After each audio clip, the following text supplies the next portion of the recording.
Sound City Studios was a recording studio incorporated in 1969, located in Van Nuys, Los Angeles, California, USA. The facility had previously been a production factory of the British company, Vox. Overview. Sound City contributed its signature analog sound to more than 100 certified gold and platinum albums. The studio was privately held from 1970, until it closed its commercial studio services in May 2011. It is now reserved for the exclusive use of its tenants, Fairfax Recordings. Dave Grohl, former Nirvana drummer and current frontman of the Foo Fighters, purchased the custom Neve 8078 console from Studio A, installing it in his private recording studio. In 2013, a documentary on the studio was made by Grohl simply titled Sound City.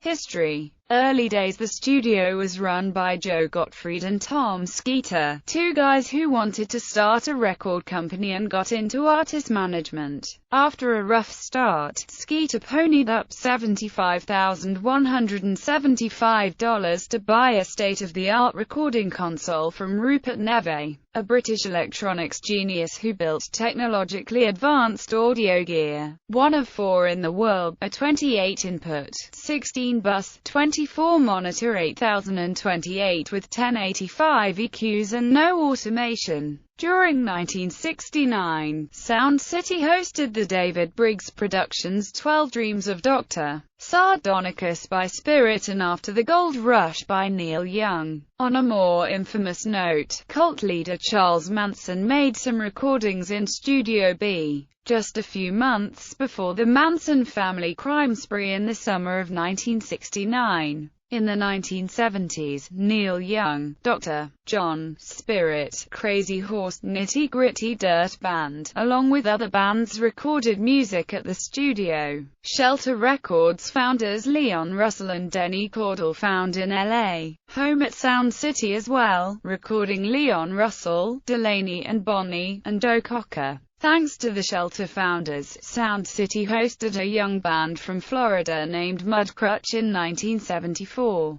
providing an introduction to Tom Petty and the Heartbreakers that resulted in a 30-plus year relationship. After 1975 and 1976, Fleetwood Mac recorded one track at the studio, Never Going Back Again, from what would become one of the highest-selling and most critically acclaimed albums of all time, Rumors. During the 1980s and 1990s, the studio was used to produce works from Tom Petty and the Heartbreakers, Rick Springfield, Ronnie James Dio, Foreigner, The Black Crowes, and Nirvana. Record producer Rick Rubin chose Sound City Recording Studios to record artists like Red Hot Chili Peppers and Johnny Cash. He most recently recorded Metallica's Death Magnetic, which entered the Billboard Top 200 chart at number 1 at the studio. Death of owners. Joe Gottfried died in 1992, at the age of 65. Tom Skeeter died on the 12th of September 2014, at the age of 82. Sound